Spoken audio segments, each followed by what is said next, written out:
Have you ever found it peculiar that Sir Patrick Stewart, famously British, Shakespearean actor. truly, I mean, if really, if you're counting on your fingers the things you know about him, high level, British is a big one. Yeah. You ever find it peculiar that he played Jean-Luc Picard, a Frenchman, on Star Trek: The Next Generation? Not particularly. I think back in the 80s, it was pretty common for, I don't know if you were from any European country, a British accent is what you use to denote that you were British. But what about denoting that you were French? European is what I meant. I see. Yeah. I see. I mean, a British accent to denote you're British, that's an easy one right there. I'd give you that. Yeah. So you just accept that Picard is French. Well, I don't know. It's also 300 years into the future. It's possible that maybe the European accent in general has just, become one big melting pot or something. And it just sounds British. Could be. I mean, does Riker sound like he's Alaskan? Yeah. I don't know. He sounds like he's from the Midwest. Does he? I think so. Yeah. I don't question that he's from Alaska. Yeah. But Picard, for some reason, I think that's probably, I'm going to give you that. I feel like that's the likeliest, at least that's the likeliest cop-out. That I can suspend my disbelief by thinking, well, who knows what a French accent sounds like hundreds of years in the future. I don't know. I think a bigger problem is that Worf grew up in basically Soviet Russia from the 23rd century, and both of his parents have very thick Russian accents. No accent with Worf. Right. What are we assuming here? He had a universal translator his entire childhood that just had a regular American accent, and that's how he spoke with his Earthling parents? Is that how that works? On top of that, Paul Sorvino is Worf's brother, too, and he also doesn't have a Russian accent. Mm-hmm. Yeah. Well, their parents speak like they're from the old country. Did he grow up in what we would picture as today's Russia, though? Or did they grow up elsewhere? Did they grow up on a space station? I don't know. Yeah, I'm not really sure. I kind of get the sense that the Rozhenkos grew up on Earth in Russia. Maybe. Yeah. I don't know. But that could also be. Yeah. Because when you have American kids with immigrant parents, the immigrant parents, maybe as English as a second language, they speak with a thick accent, but the American kids, they develop their accent from their peers, from going to school. That's and so true. forth. That's true. So long as the Rozhenkos were living in some place that was not Russia. One episode and they are speaking English to their sons. One episode the Rozhenkos play heavily in is you're gonna love this episode, Family, from season 3. I think it's the 3rd episode, one of the best episodes of TNG ever. And yeah, it follows. Are you familiar with this? The plot of Family? Well, what do you like about it? Well, how about you tell me what you like about it? I don't know. It's one of the few episodes where you get to see Picard in a very vulnerable state. You also get to see where he came from. You see his roots. I love the fact that he and his brother don't get along, and that his older brother actually feels very inferior to him because he stayed behind and he tended the Parisian vineyard. The vineyard. The family vineyard. Chateau Picard. I want to point something out about this episode, which is we know about the future that money no longer exists. Every human, every person on Earth's needs are taken care of. Now it's sort of this very equitable utopian future where it's all about self-enrichment and stuff. But what about land? Right? Like, how is that? How do the Picards still just have this gigantic, 200-acre vineyard in the south of France? Does everybody get to have a 200-acre vineyard? I mean, I'm not really sure. How does that work? Yeah, I don't really know. Based on what Picard says in Generations, their family goes back a ways. First Picards to colonize Mars and whatnot. It sounds like they have a long legacy. Yeah. So maybe no money in the future, but people still have, some favor. Yeah. Tell me what you don't like about Family. I didn't say that I don't like Family. Do you like Family? Yeah, it's all right. No. I like that episode. Okay. Nice try, sucker. I tried to trick you. Yeah. Well, good try anyway.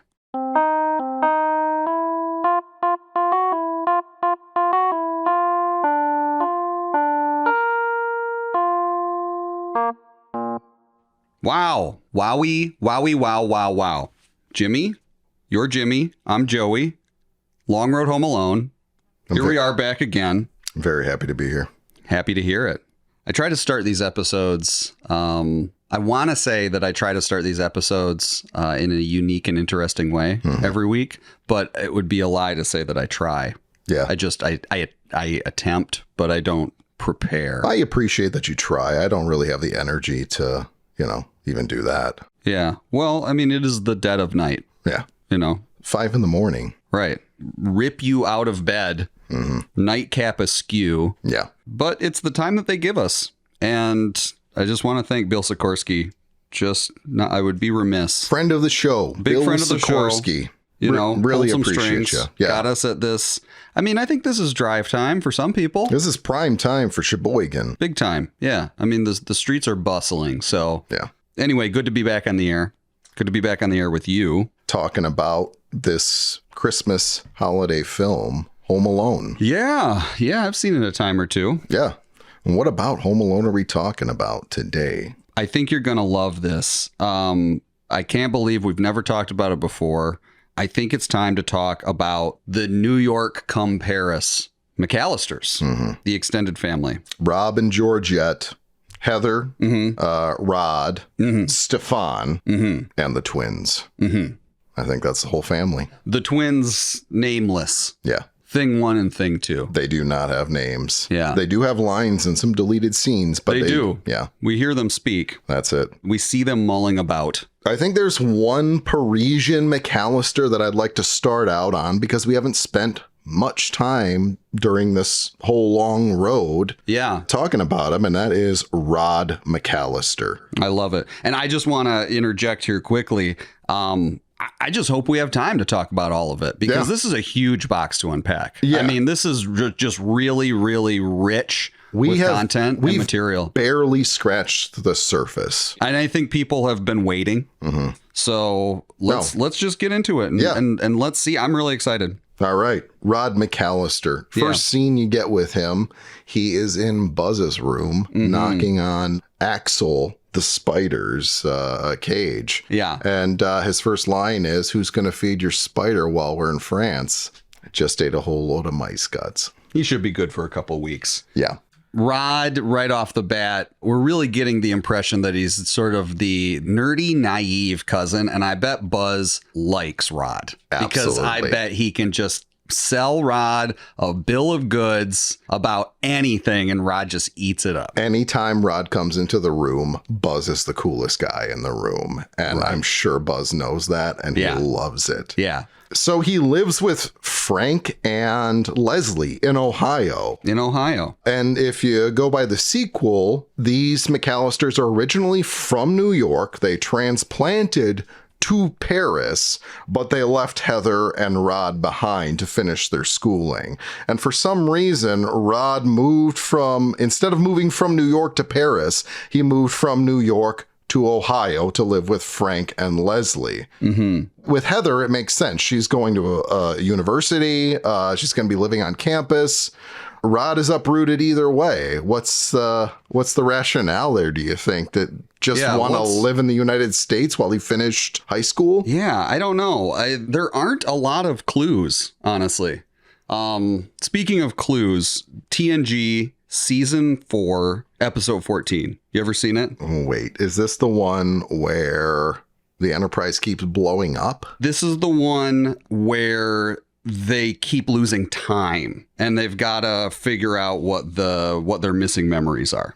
Is this ringing any bells for you yet? Yeah, this is the one. It's like a Twilight Zone episode, basically, where this 24-hour or 48-hour period, it's a Groundhog's Day episode, basically. This same time loop just keeps playing over and over in the main characters' minds.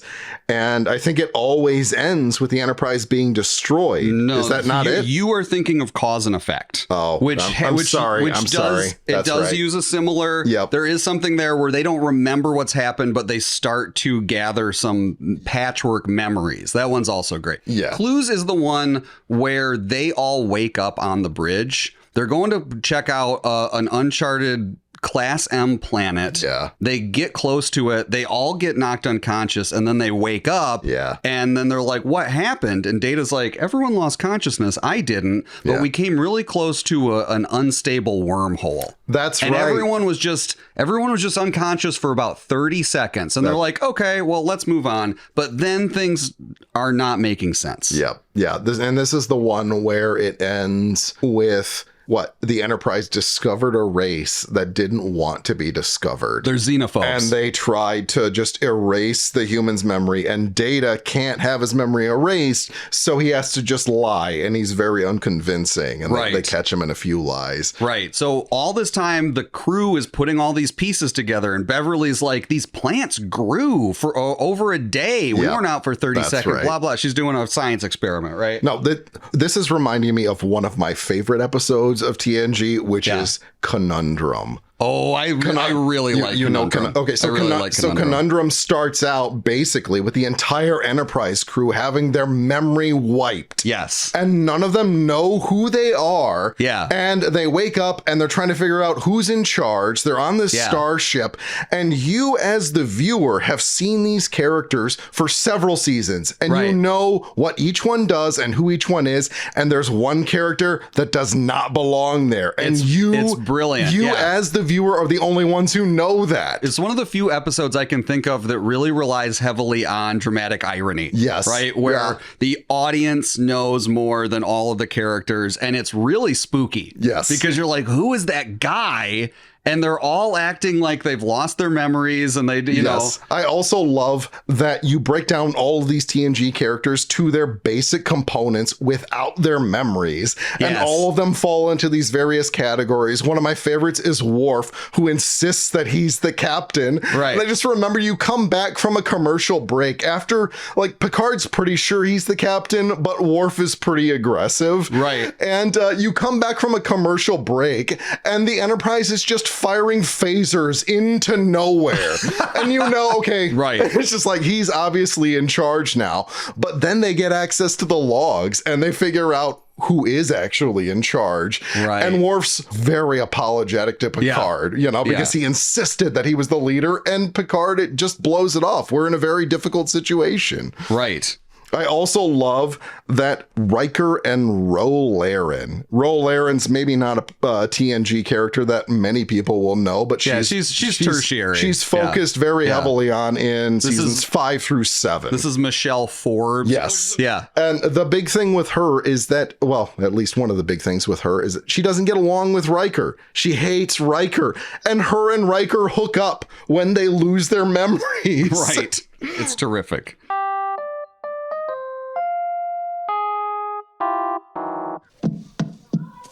Who's gonna feed your spider while we're gone? He just ate a whole load of mice guts. He should be good for a couple weeks. Is it true that French babes don't shave their pits? Some don't. But they got nude beaches. Not in the winter. So yeah, that's Rod. I mean, I feel like he's one of the most responsible McCallisters. I get the sense that he was probably one of the first ones up in the morning, and probably just didn't want to impose when everybody slept past the alarm. Right. Just sort of nervously shuffling. Like, let me get he's the first one out of the door. Tucking his shirt in again. You know, cinching his backpack straps. Yep. Yeah. The other most responsible McCallister is also one of Rob's kids. It's Heather McCallister. The oldest of the kid McCallisters. The McCallister child generation. Yes. Yeah. I think, out of all of the McCallister children, Heather is the oldest. She's going to school at Northwestern. I kind of get the sense that there's some sort of, I don't know, intimate relationship between her and Kate. I get the sense that it's this, you're the oldest niece and Kate is the cool aunt. I feel like Kate relies on Heather in ways that she doesn't rely on even her own kids. Heather, do a head count. Right. So Heather's folly. as you like to call it. Yes. How do you feel like that impacts the relationship between Heather and the Chicago McCallisters after the fact? She was responsible for doing the head count, and Kevin is missing. You've got to imagine, even though it's not her fault, right? Because Mitch Murphy screwed it up, not Heather. Now, and I think what's so frustrating to an onlooker is that no one will ever know that Mitch Murphy screwed up the head count. And Heather's going to be racking her brain trying to figure out how she screwed up the head count. If you look in the background during the Paris airport scene, you can see Heather on the phone trying to call friends. Like, I get the sense she is racked with guilt over this situation, which is why in the deleted scene, she probably runs right past her parents because like, I screwed something up so bad, even though, you know, it's not really her fault. But I get the sense she owns it. It really probably affects her, you know, her frame of mind. Yeah. Speaking of which, TNG season 6, episode 21, Frame of Mind. You ever seen that one? Is this one of the Twilight Zone episodes with Riker? It is. It's I don't like those ones as much as you do. You don't? Yeah. No. You know, I really like, I call them the Riker Twilight Zone episodes. I feel like they happen to Riker a lot. It's TNG trying to do Lynch, I think. Like trying to pull in. I think it's TNG trying to do the Twilight Zone. Yeah, I guess. I really like Frame of Mind because that's the one where he is in a play and he's playing a person who's lost his mind. This isn't the one where he has a kid. No. That's a different Twilight Zone episode with Riker. That's Future Imperfect. Okay. And which is the one where he is cloned because there's a transporter incident? Right. Which, I want to point out how many times over this series is it said that transporters are the safest form of travel. Right. You create it's a 1 in a billion chance. Barkley, that something bad's gonna happen. 4 or 5 times this happens, and you're all just like, yeah, you're insane for thinking there's something wrong about this. Just use a freaking shuttle every time, okay?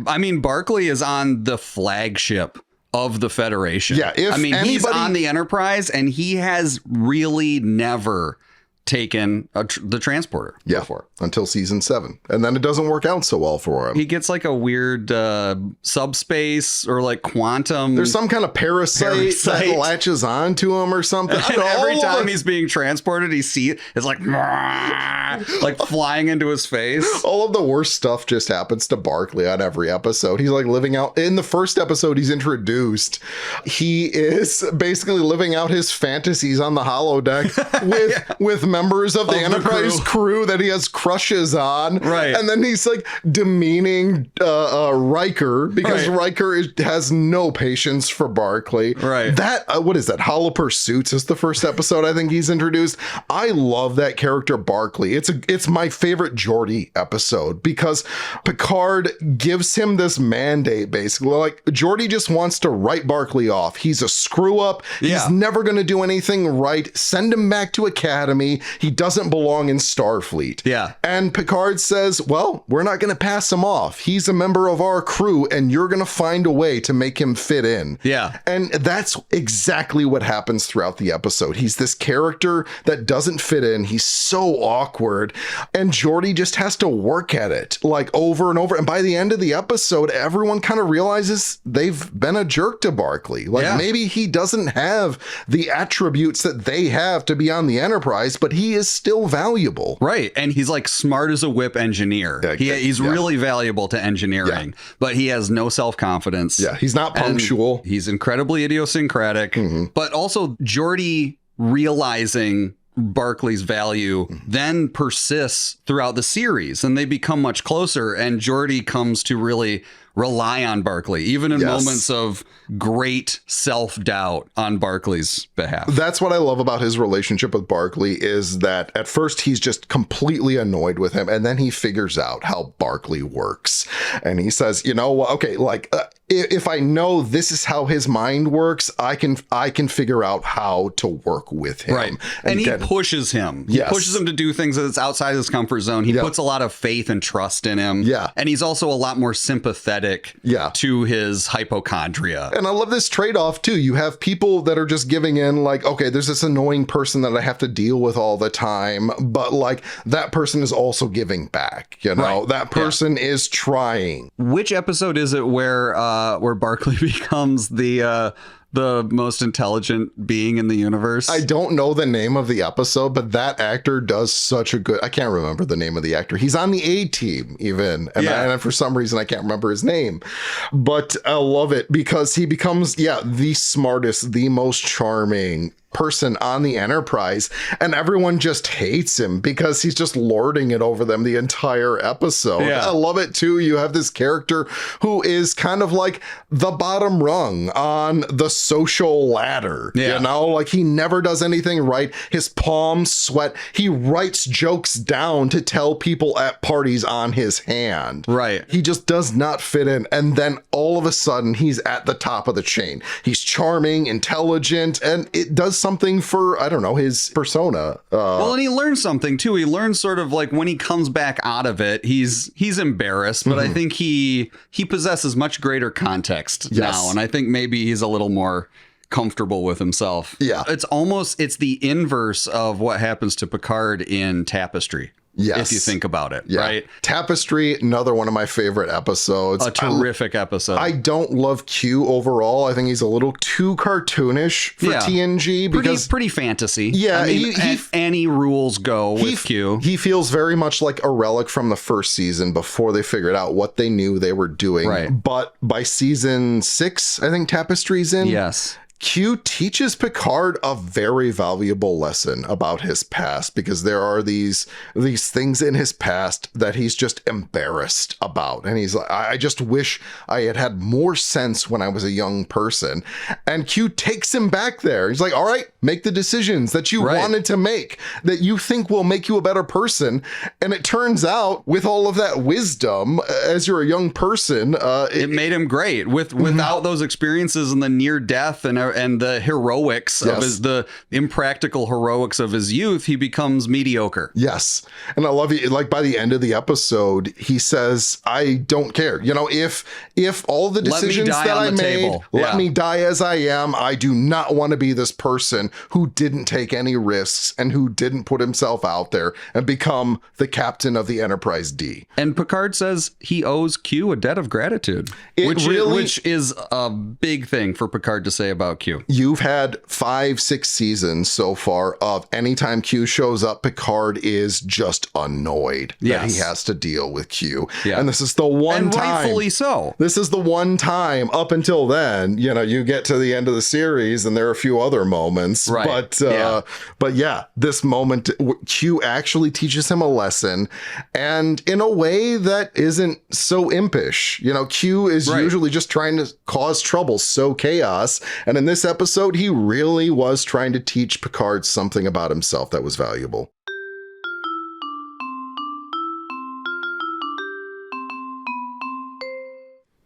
Do you like any of the TNG movies? Hot take. I like all of the TNG movies. Really? Even Generations? Yeah, I like it. Yeah. Here's the thing about at least 2 of the films. I feel like they would be adequate dual episodes, but I don't feel like they stand apart from some of the best episodes in the series. There's not a one of them that I dislike or that I won't watch, though. I've seen them all. I know 10 times. I know Generations gets a lot of flack. A lot of people were pretty disappointed because you're coming right off of the show. Right. Yeah, I do want to point out you're coming off of one of the weakest seasons. I feel like the only weaker season than 7 is maybe 1. Mm-hmm. And I mean, the meat of the series for me is kind of 4, 5, 6. I- It's sort of the back half. 3 has a ton of good ones. There are good episodes in all seasons, but for me, it's kind of 4, 5, 6 is the stretch. It's 2 through 6 for me. I really 2 through 6. That's a little greedy. It is, because I'm a huge fan of the show. Well, yeah. I actually even really love some episodes in season 1. I think Generations was the first Star Trek film I saw in theaters, and I don't know, I just had a good memory of it. I really enjoyed it. I think I saw it when I was like 11, so, you know, I was pretty young at the time, but the humor, particularly Data, in that appealed to me at the time, because he's got his emotion chip, and he's kind of like afraid and comedic, and he's just kind of like a bonkers version of Data. What I've always enjoyed about Data and Brent Spiner as Data is that I believe that Brent Spiner is trained in like the Commedia dell'arte tradition. He's like trained as a clown, I think. Yeah. Maybe I'm giving him undue credit, but I believe I've heard that. And so he's very good at like physical comedy, and he's very good at being big and doing a broad range of emotions. But I think inversely, he's also very good at being controlled. And so that makes him really well suited to play Data. But fortunately, the series and the movies give Brent Spiner occasional opportunities to really show his full range. Well, even in the series, when he plays Noonien Soong, who's like the creator of Data, and Lore, who he also plays. Right. He gets a chance to just be a different version. And I remember him saying that playing Data was really easy because you're an android, you know, you just have to show no emotion. And once you've got that locked in, it's not that difficult to do every day For him. And so I think that would be really difficult for a lot of actors to do. Yeah. You know, he does it so consistently. he starts to take sort of center stage in the films. I feel like TNG, the series, is Picard and Riker. Right. And the series, well, not Riker exclusively. It feels like the story spread among all of the other characters on the Enterprise, but largely it's about... I know what you mean. And then you get into First Contact, and I mean, Data's at the center of the whole thing. He's being courted by the Queen of the Borg. That's the entire B-plot is Data. Right. Just interacting with the Borg Queen. That, incidentally, is my favorite TNG film. I think First Contact. I feel like that's usually... That's an easy one, I think. It's a good zombie film, sci-fi zombie film. Yeah. Every time I watch the scene where... Picard smashes the gun against the glass. No, like that's one of my favorite scenes in the entire series. I like seeing him broken down by that. He's just so bent on vengeance for what had been done to him. I love that speech he gives, and I will make them pay for what they've done. Oh man, gives me chills every time I watch it. And then the other character, played by I can't remember. James Cromwell? No, not James Cromwell. Alfre Woodard, I think, is her name. She plays Lily. Lily basically just compares him to Captain Ahab from Moby Dick, and he realizes, oh, okay, I've gone a little too far. I need to reel it back. Right. Yeah. Yeah. Do you like the last 2 films in the TNG film series? Because I don't. Well, like I said, I like them all. Yeah. I forgive them all completely. Yeah. I think you can take different approaches to it. On one hand, with maybe the exception of First Contact, but I'm not even giving that a full pass. I feel like on the strength of 7 seasons of the show, I mean, it's firing on all cylinders. Obviously, they're running out of material by season 7. You're also dealing more with action films in this situation. Yeah, like it's heavily action driven. They've got to be movie theater movies, you know. On one hand, I feel like they all could have been better. I don't think that any single one of them is better than some of the best episodes in the show. Yeah, I feel the same. On the other hand, I like them all. Yeah. I like them all. I think I would rate them 2, 4, 1, 3. That's my order. Can you do the titles? Because that's First Contact. First Contact. Generations is 1. Yeah. That Generations Wait, was no, one. you did 2, 4, 2, 4. 1, 3. Got Yeah. it. So you think Insurrection is the worst? I think Insurrection is the lamest. It's so boring. I mean, that just one's the don't care. one. That was the one that really just feels like an episode. You're coming off the heels of the Borg movie from TNG, Yeah. and you're just like, okay, these people just don't want to be old anymore. I mean, Yeah. okay, who cares? Yeah, and they're sort of like, living some bucolic life or whatever. I would prefer I forget the episode name, but Ray Wise plays Liko in it. Yeah. And they go to the Class M Who planet. watches The Watchers? Who watches the Watchers? That's one of my Thank you. favorite episodes, Yeah. season 3. Yeah, that one is terrific, and that one sort of gives similar vibes to me, where they're observing, they're watching a planet. The planet doesn't have warp yet. This is the one where Picard becomes a god to this primitive. The Picard. Yes. Yeah. We don't know what the Picard wants. So we have to sacrifice people. Ray Wise in Star Trek is good. Do you ever see The Page Master? Mm-hmm.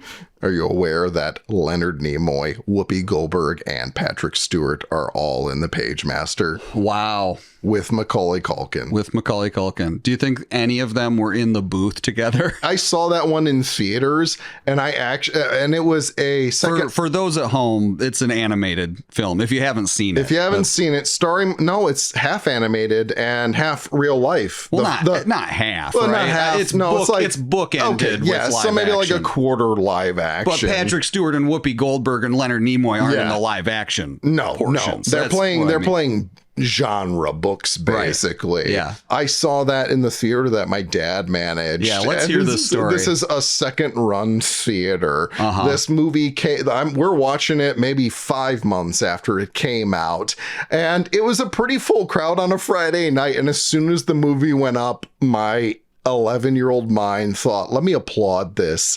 And I did, and I got the entire theater to applaud The Page Master at a second run theater. It's been all downhill from there, hasn't it? Yeah. Well, You peaked. well, I just want Macaulay to know that happened. Yeah, you let him know. Yeah. You let him know.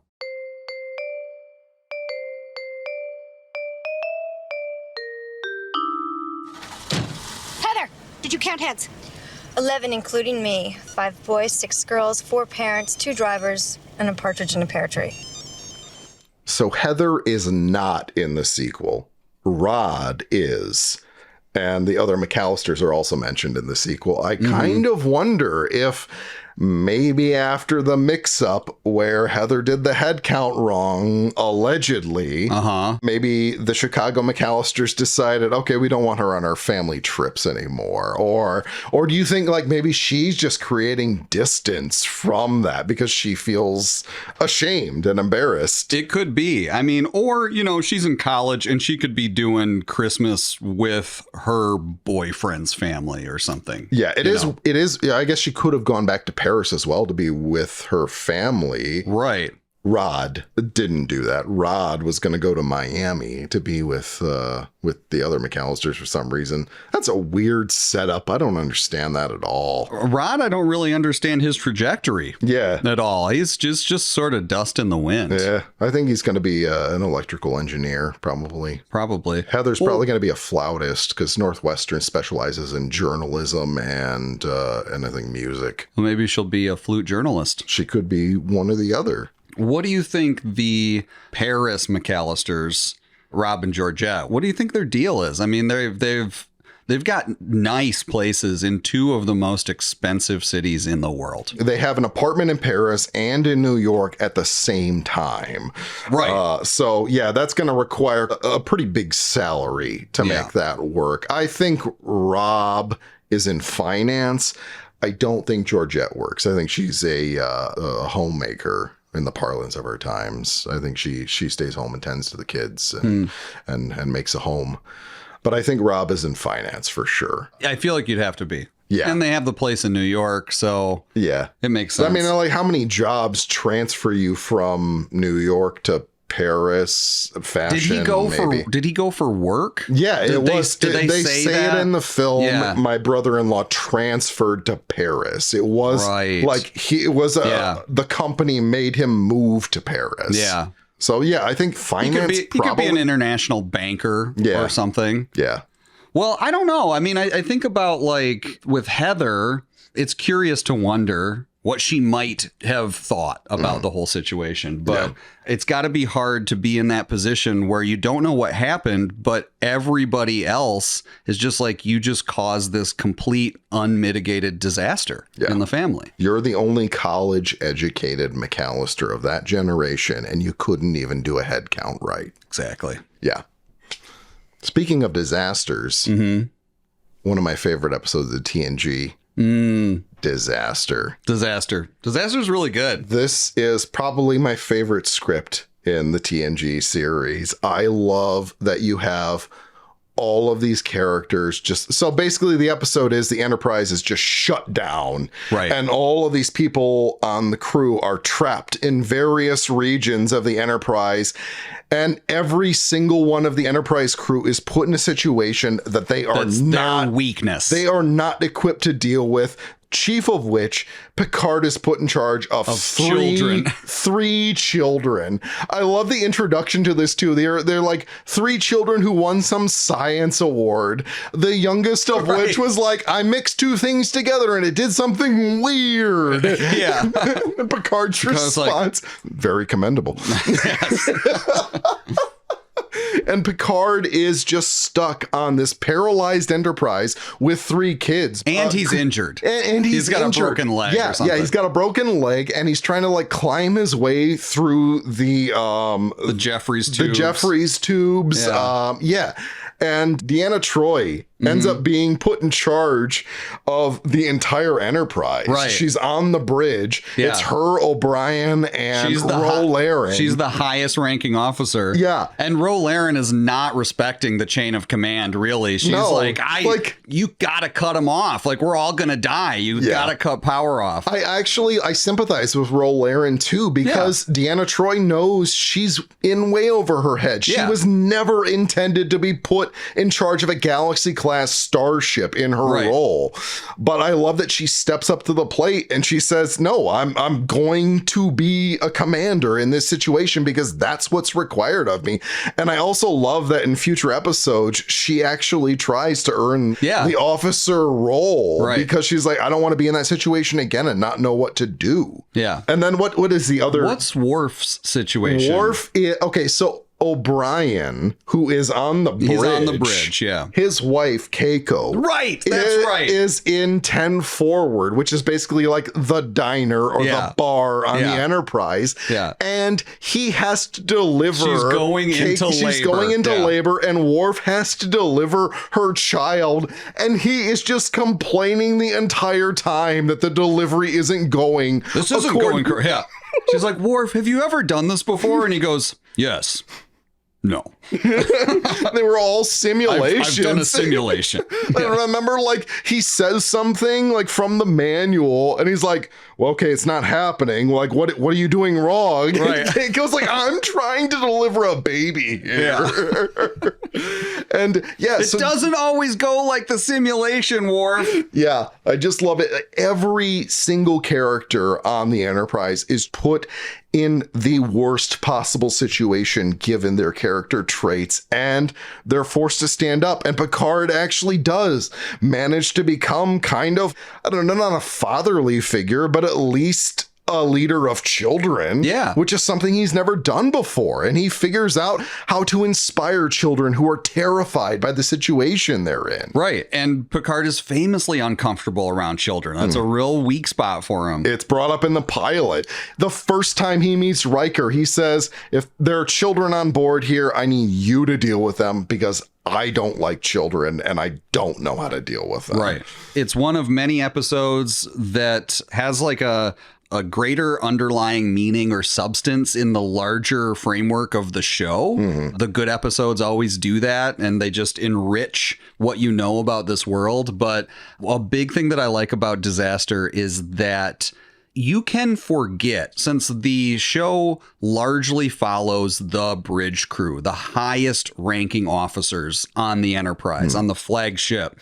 and you're not necessarily always getting a lot of comparison. There's an ensign on the bridge, but they never talk. You're not seeing a lot of like the lower decks. No, except in lower decks. And you can forget that these officers truly are the best of the best. Yeah. It's not just like, oh yeah, in this world, everyone's great at pursuing, the unknown. And what I like about Disaster is it really shows us that these characters are equipped. They deserve the roles that they're in. Particularly for Picard, The Wounded is my favorite episode for him. This is the first time the Cardassians are introduced. Mm-hmm. And if you know anything about the Cardassians, they are conniving as fridge. Yeah.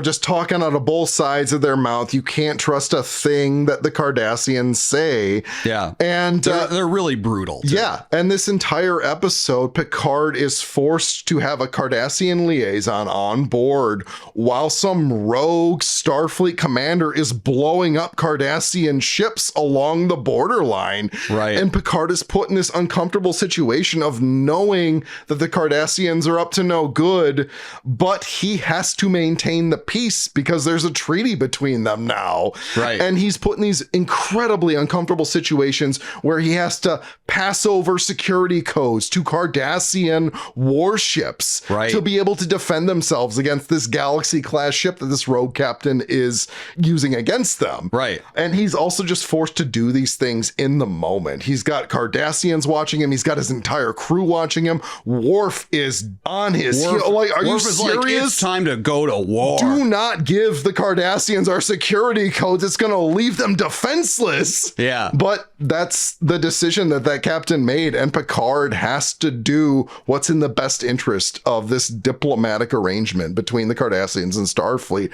And it's just an incredibly uncomfortable position. And I feel like you see him at his best in that episode. Yeah, being both the strategist and diplomat and really marrying those two skills of his. Exactly. And he's big on ethics too. And so when he's faced with these ethical dilemmas that he really has to wade his way through and still make the right decision, even if it doesn't feel right in his gut. Yeah. But strategically, he knows he needs to do it. Yeah. Yeah, those are some real shining moments for Johnny. The end of that episode always brings a tear to my eye. It's O'Brien goes overboard and Bob Gunton is the captain of the ship that he's trying to, he used to work for the guy, and he goes over and the two just reminisce about old war stories. That's right. And they just share their scars. Yeah. And in doing so, Bob Gunton realizes, I'm just not going to win this one. Right.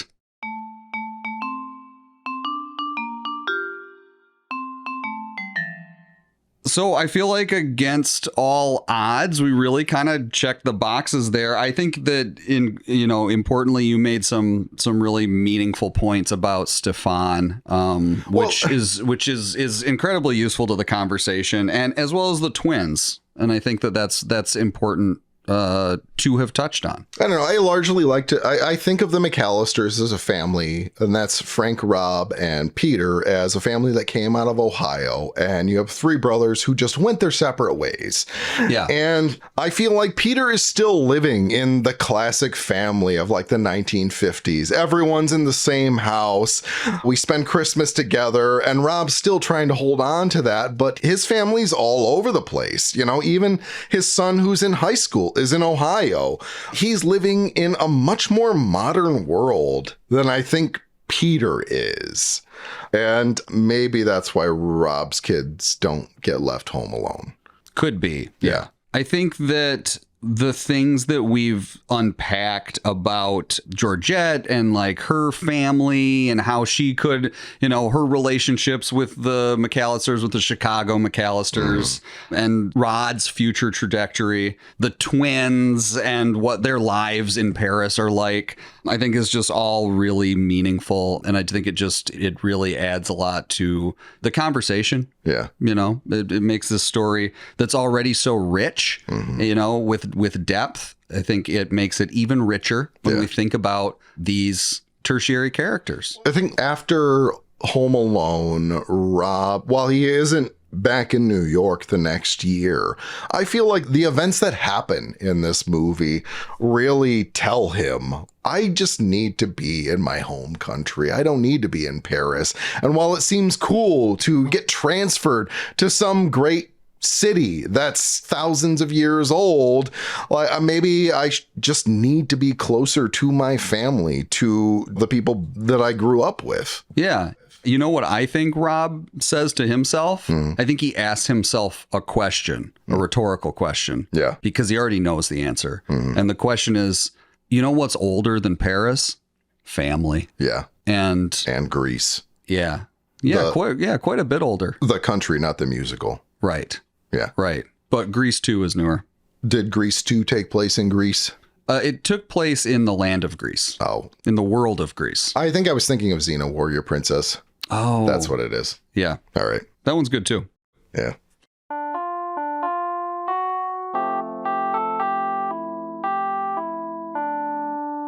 Broadcast live from our studio in Sheboygan, Wisconsin, The Long Road Home Alone is hosted by Jimmy Dantes and Joey Z, and produced by Pat Muldoon.